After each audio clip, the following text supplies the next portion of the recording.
Hi there, my name's Gary Stauffer. I'm an extension educator in Holt County up in O'Neill, and we're going to kind of continue on with what Monte talked about. He did the groundwork. We're going to start and climb on a horse and pretend that this is the first time this horse has been ridden, and then we'll try to talk about some of the aids and see what we can get done. Obviously, this is not the first time this horse has been ridden. This is a UNL horse. We just got it out of the pen today. Hasn't been ridden for about a month, so it's probably a little frisky and a little fresh too. And so we'll see what kind of performance we can get out of this horse today. We need to talk about some of the basic aids of riding a horse. Now obviously I've already crawled on this horse, so it must have been quiet enough to climb on. When we get on a horse, we like to make sure that this horse is quiet and stands still for us, doesn't move around. And we need to really make an effort to teach that horse that that is what he's supposed to do when we get on, is not move his feet. Sometimes if I have a horse that's kind of skittish or one that doesn't want to stand still, I'll go ahead and hobble his front feet. I'll do this with a halter on him first and just hobble those front legs, try to get on the end of a long lead rope, because most of those horses will jump around a little bit when they have hobbles on their front legs for the first time, but after 3 or 4 good big hops, usually they'll kind of settle right down and stand pretty still. And a lot of times I'll like to get on and off and on and off of that horse, and I'll do it on both sides of the horse.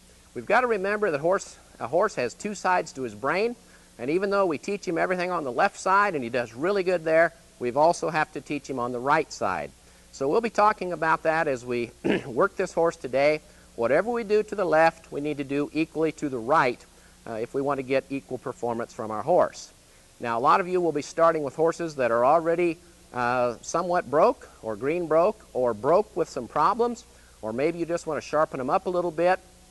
At that point in time, we need to figure out which is the good side and which is the poor side, and we'll probably be spending more time on the poor side, training that side of the horse's brain, that side of the horse's body, to make that horse equal up.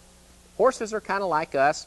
Some of them prefer doing things to the left, some prefer doing things to the right, and again, you'll find that as you train on the poor side, if you do that long enough, that becomes the good side, and then you have to go back and train the other side that you thought was the good side to catch up to the other and equalize them out. So we need to work on both sides of the horse and try to spend a little more time on the poor side of the horse if there is a poor side. Okay? Let's talk about horse psychology and what aids that we have to work with this horse. Now obviously, I'm a pretty good sized guy, and a lot of you may not be as big and heavy and as strong as I am, but obviously if we look at our size and compare it to a horse's size, there is no comparison, is there? We are much smaller, much weaker, have a lot less muscles. We can't run as fast, jump as high, pull as hard as the horse. The only advantage that we have, hopefully, is brain power. Theoretically, we're smarter than the horse, and so we've got to use smarts to train this horse rather than brute force. And what I've found over watching horse trainers over the years is some of the very best horse trainers are not very big people. They don't have to be big. They ride smart, not necessarily strong. There are times when we need to be strong. There are times when we need to be soft. Those times are what you have to figure out. Do I wade into this horse a little bit and get tough, or do I back off and do I remain soft and let this horse think through what we're doing? One of the things that we've got to figure out when training horses is this horse truly afraid of doing something, or is this horse just being belligerent? And if we can differentiate between those two things, that will help us a lot in horse training. We've got to remember that the horse is a creature of habit. He learns through repetition. He is scared of some things. He is out to protect himself. There are natural instincts that a horse will revert back to if he gets scared or afraid. And we need to know what the natural instincts of a horse are and what his natural reactions will be. Okay? So let's talk about the aids that we have in training horses. As you watch Monte work that horse on the ground, you probably saw that he was putting pressure on a horse in various places. If we teach this horse to lead, we'd pull on the lead rope, and that would put pressure on the back of his head or on his nose or something until the horse learned to respond. Now, not all horses naturally respond the direction we want them to go, do they? Sometimes when we put pressure on them, the natural reaction is for them to pull back or to resist pressure. We're the same way. If somebody pushes on us, our natural reaction is to push back. And so what we need to teach a horse is that the right thing for him to do is to give to pressure, either move away from pressure, come to pressure. Wherever there's pressure exerted, that horse needs to make an effort to get rid of that pressure somehow. And we will reward right answers. We will discourage or discipline wrong answers, okay? So the horse needs to figure out what the right answer is. So we're going to give this horse a lot of opportunities to try to pass various tests. We're going to put him to the test a little bit, and we're going to see if he can figure out the right answer. Obviously, if he gives us the right answer, what do we need to do? He has to have some form of reward. Now, does that mean we jump off and give him sugar cubes?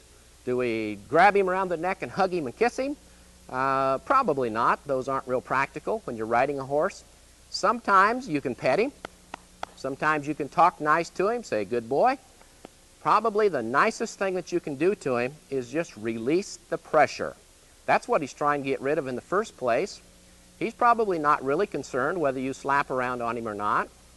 He maybe doesn't care whether you call him by his name or not, but if you just get out of his mouth, get off of his sides, quit pulling on him, quit dragging around on him, when he does it right, give him some release of pressure, and that's what he's looking for the most, okay? So we're going to talk about putting pressure on a horse and releasing the pressure. Now, the critical thing about the release of pressure is the timing. Timing is critical. That probably differentiates good trainers from mediocre trainers, is how good their timing is in their release of pressure, okay? We can all pull on a horse, and it really doesn't hurt to pull on a horse. Everybody says, oh, you'll make him hard-mouthed. No, it's not the pulling on a horse that makes him hard-mouthed. It's the failure to release the pressure when he does it right that makes him learn to ignore pressure. Most hard-mouthed horses truly have no physical problems, okay? There is probably not much of a thing such as a hard mouth physically. Most of the hard mouth that we talk about is between their ears. It's in their mind. It's in their brain. They have learned to ignore us, okay? They will not give to pressure. They'll just continue to pull because they've learned that there's no reward that happens when they do it right. So they continue to argue with us. So timing is going to be critical, and so we're going to be talking about putting pressure on a horse and when to release the pressure to reward the horse, okay? And the release is the critical part. Now we're going to ask this horse to do some various things. Some of these will be natural for the horse, some are very unnatural for the horse, okay? And obviously the unnatural things are probably harder for the horse to do because he has to learn them just like we do. Walking backwards is not a very natural thing for a horse, is it? But we ask our horses to back up all the time. How many of you have ever seen a horse back up out in the pasture? You know, they may walk up to the water tank, but they might only take a step or two and then they'll turn to leave the water tank, won't they? They don't back 20 feet to get away from the water tank after they've had a drink. So backing is sort of an unnatural maneuver that we're going to teach these horses. We want them to do all kinds of cool things, don't we? We want them to spin around, and we want them to back up, and we want them to side pass, and we like to do turns on the forehands and turns on the haunches. We like them to have different gears, different speeds. We like them to put their head and a neck in a certain position. Many of these things need to be taught to the horse. The horse needs to learn that if he does it right, there is a reward. If he does it wrong, there's going to be pressure or some sort of discipline, okay? And you give him enough time and enough chances, and hopefully he'll figure out the right answer and do it right, okay? So that's a little bit about psychology.